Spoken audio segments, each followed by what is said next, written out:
इस बार जून महीने में सूखे की मार झेल चुकी जल विद्युत परियोजनाओं को बरसात शुरू होते ही मिल गई संजीवनी। केंद्र और हिमाचल सरकार के उपक्रम SJVN द्वारा संचालित देश की सबसे बड़ी 1500 मेगावाट की भूमिगत नाथपा झाकड़ी पावर स्टेशन समेत सतलुज बेसिन की परियोजनाओं से नहीं हो पाई पूर्व के वर्षों के बराबर बिजली उत्पादन।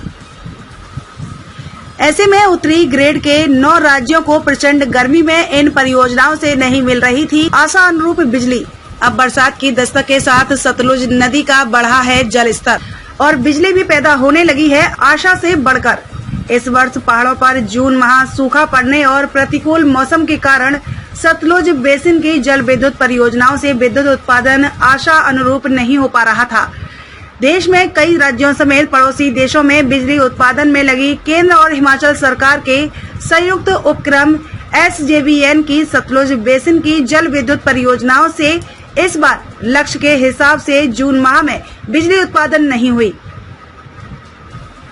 जिससे उत्तरी ग्रिड के 9 राज्यों को इन परियोजनाओं से प्रचंड गर्मी से निजात पाने के लिए पूर्व के वर्षों की भांति बिजली आपूर्ति नहीं हो पाई। इस दौरान सतलुज नदी का जल स्तर पिछले वर्षों के मुकाबले काफी कम रहा और पानी की कमी से सतलुज नदी बेसिन की परियोजनाएं जरूरत के हिसाब से बिजली पैदा नहीं कर पाई। देश की सबसे बड़ी भूमिगत जल विद्युत परियोजना 1500 मेगावाट की नाथपा झाकड़ी से पिछले साल के मुकाबले जून माह में 188 मिलियन यूनिट बिजली कम पैदा हुई,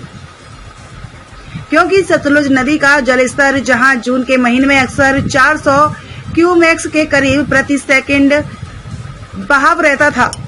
लेकिन इस बार 2 से 300 क्यूमेक्स ही बहाव रहा, जबकि नाथपा झाकड़ी परियोजना की सबसे 6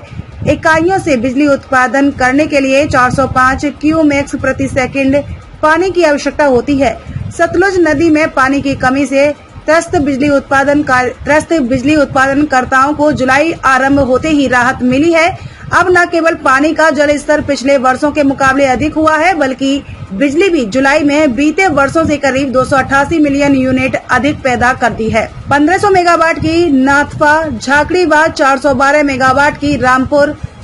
जल विद्युत परियोजना प्रमुख रविचंद्र नेगी ने बताया कि जून महीने में दोनों परियोजनाओं से पानी की कमी के कारण बिजली कम पैदा हुई, लेकिन मानसून शुरू होते ही सतलुज नदी के जल स्तर में बढ़ोतरी हुई है और बिजली भी आशा से बढ़कर पैदा की जा रही है। उन्होंने बताया कि दोनों परियोजनाएं सतलुज पर रन ऑफ द रिवर है। उन्होंने बताया कि इन परियोजनाओं से उत्पादित बिजली को उत्तरी ग्रिड को सप्लाई कर लाभार्थी राज्यों तक पहुंचाई जा रही है। As you know, Nathpa Jhakri Hydro Power Station having 6 units of 1500 megawatt, and another powerhouse is downstream is Rampur Hydro Power Station, which is 412 megawatt. Both the units are working in tandem, and this time during the month of June there was less discharge, and the availability of energy was quite less.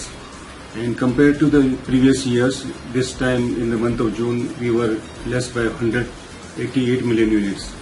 But with the coming monsoon, we in month of July, the water has increased compared to the previous years, and presently we are having 724 average discharge, and against the requirement of 405 cumex for the operation of the units of the Nathpa Jhakri Hydro Power Station.